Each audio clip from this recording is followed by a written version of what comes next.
Good morning, mamas. Peace and blessings. I'm Jovhannah, the spiritual love healer, creator of Healing Single Mothers, and it has been quite some time since I have been on this page, since I've posted anything, because a lot has changed in my life over the past couple of years. So this is just like an update video and a little momspiration for the week. I did say I wanted to bring that back because I feel really called to do that.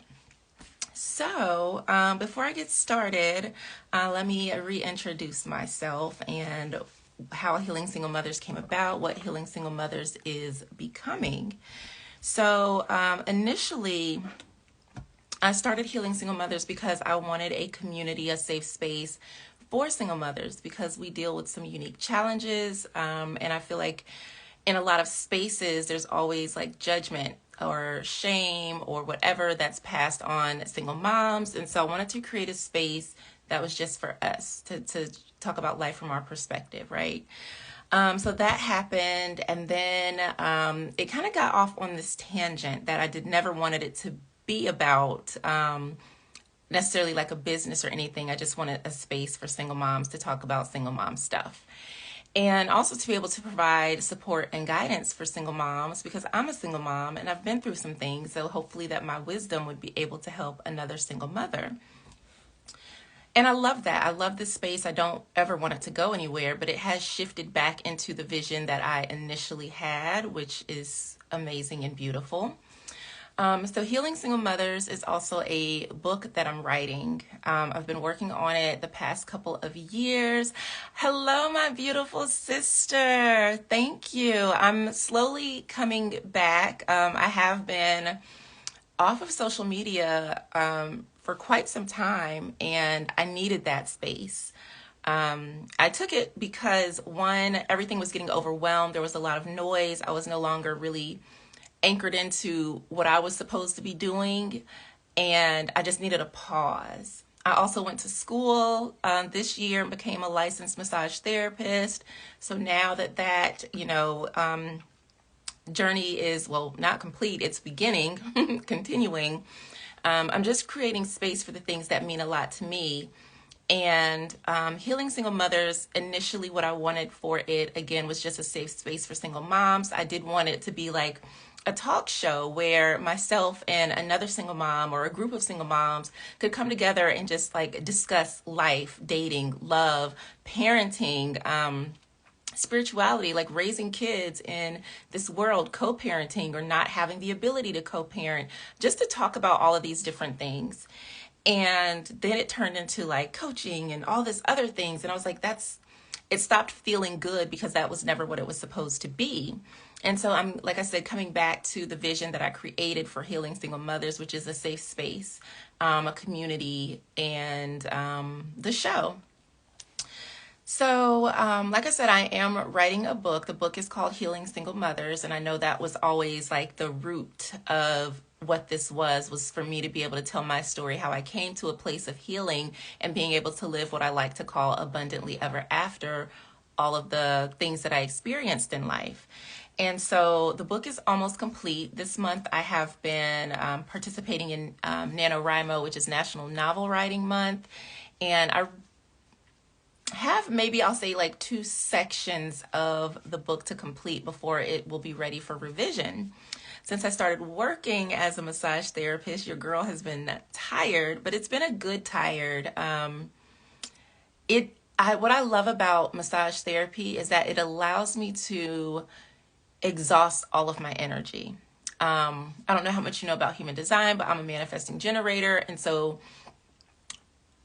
if I'm not able to sleep at night, it's because I still have energy because I wasn't able to fully like exhaust myself for the day. Like I have a lot of energy. That means I can get a lot done.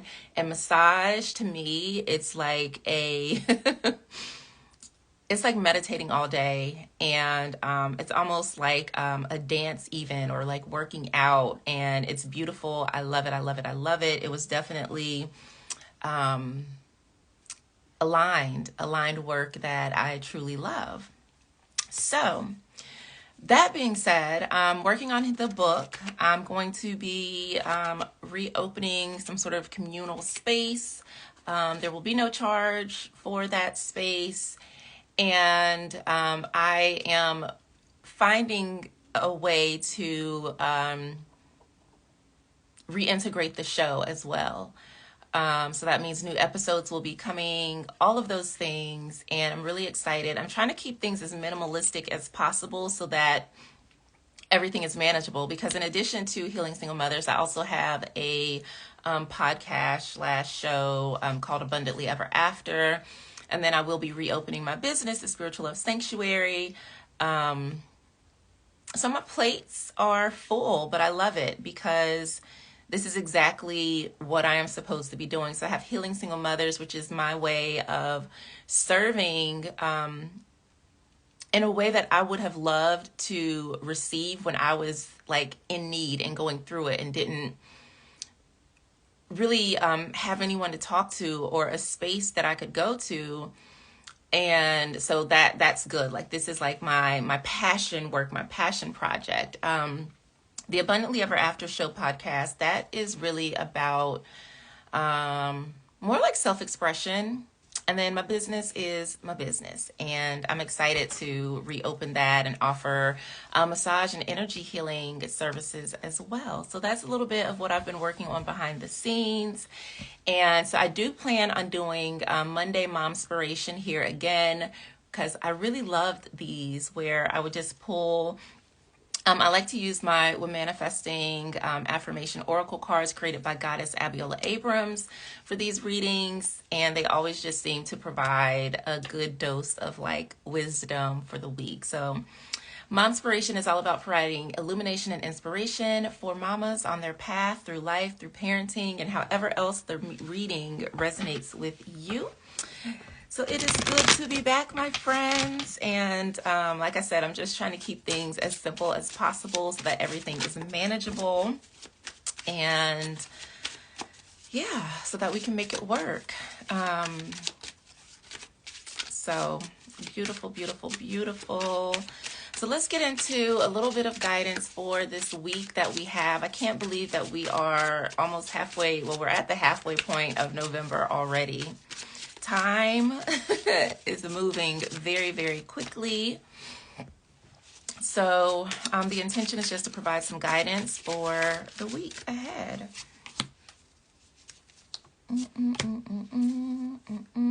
Okay, so I'm going to read with these two. We have Ishtar, and I cannot pronounce this beautiful name, but it's all about sensuality and courage.